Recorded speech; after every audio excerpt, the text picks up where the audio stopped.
What's going on, guys? This is my breakdown for Diego Lopes versus Steve Garcia on the UFC Freedom 250 card in Washington, D.C. this Sunday. So let's just dive right into it. The vibes I'm sort of getting from this fight are Melky Costa versus Arnold Allen, where a fighter in the lower end of the featherweight rankings are trying to break into the elite top five. I think Steve Garcia is sort of in the stage in his career where he's just rolling through lower level competition the same way Diego was a few years ago. Like his wins against Sadiq Youssef and Pat Sabatini and Gavin Tucker, although the Sabatini win has aged very well. But he just hasn't proven yet that he can compete at the elite level like Diego has. Like his win against Gene Silva, arguably won the second fight against Volk, wins against Brian Ortega and Dan Ige. And look, I mean, Steve Garcia's last two opponents have given him absolutely zero adversity. We have David Obama, who was literally just a walking heavy bag for Steve Garcia. We all know the stories about David Obama. He does not try in the gym.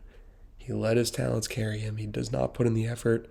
And I also have an inside scoop on Calvin Kattar. My buddy trains at Calvin Kattar's gym, not New England Cartel, but another gym that Kattar trains at. And he was telling me that throughout the last few camps, after Kattar's severe injury, that Kattar just hasn't been in the gym. Like, should be at the gym, his gym, 4 times a week maybe, and he's only showing up 1 to 2 times a week during camp. He just doesn't have that dog in him anymore. So, I mean, taking into account Steve Garcia's last 2 wins are big nothing burgers, and Diego Lopes's last 2 fights are against Volk, Gene Silva, and then Volk before that. Like, there's levels to this, bro. Lopes has a fucking granite chin, bro. He was eating 100% power shots from Gene Silva, able to weather the storm and find a shot at the end of the second. We've also seen improved takedown entries from Lopes. I mean, I know he shoots technically less than 1 takedown per 15 minutes, but he was able to get Volk down twice in their second fight. Volk is a absolute tank of a human being, low center of gravity, very dense, short, hard to get down. And Gene and Lopes did it twice, bro. Like, I don't know, man. I just think all the signs are for Lopes. Steve Garcia is just a one-dimensional fighter. Lopes is durable enough to withstand Steve Garcia's boxing. Huge skill diff and openings for Lopes in the grappling, which I'll get into. I'll get into it right now. One read that I got for this fight is that Steve Garcia overextends his left hand when he throws that straight. So I think Diego could do what he did to Gene in their fight when Gene threw that spinning kick in the first round and Lopes took the back and then got that brutal ground and pound and arguable 10-8 in the first round. And he sort of did the same thing. I don't remember what Gene threw in the second. It was a spinning elbow or just a straight punch. And Diego was able to take the back. But I think if Lopes can do that to Garcia, Garcia's not getting out of the first round. He's not getting out of any round where Diego has hooks in, back, mount. I can just smell a Diego Lopes round 1 armbar, or maybe a front choke and a scramble, or a rear naked choke from the back. It's just the broken bones in Diego's feet after the Volk fight in February concerns me.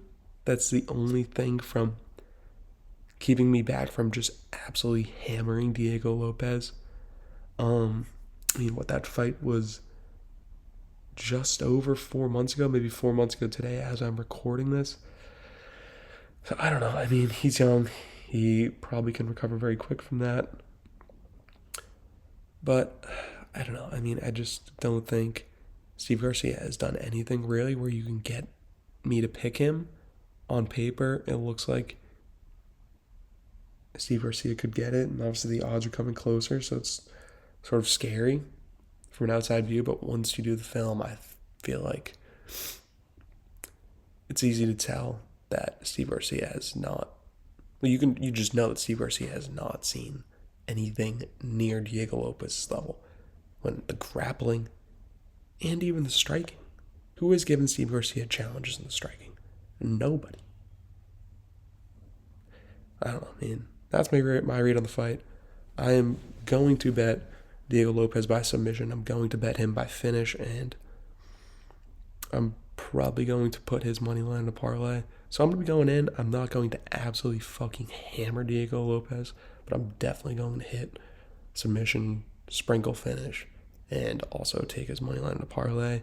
That's my read for this fight. I will be doing several more of these for the other fights on the card, and then maybe I'll do a full betting breakdown before the card on Sunday.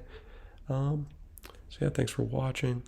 Hope you guys have a great night, and I will see you.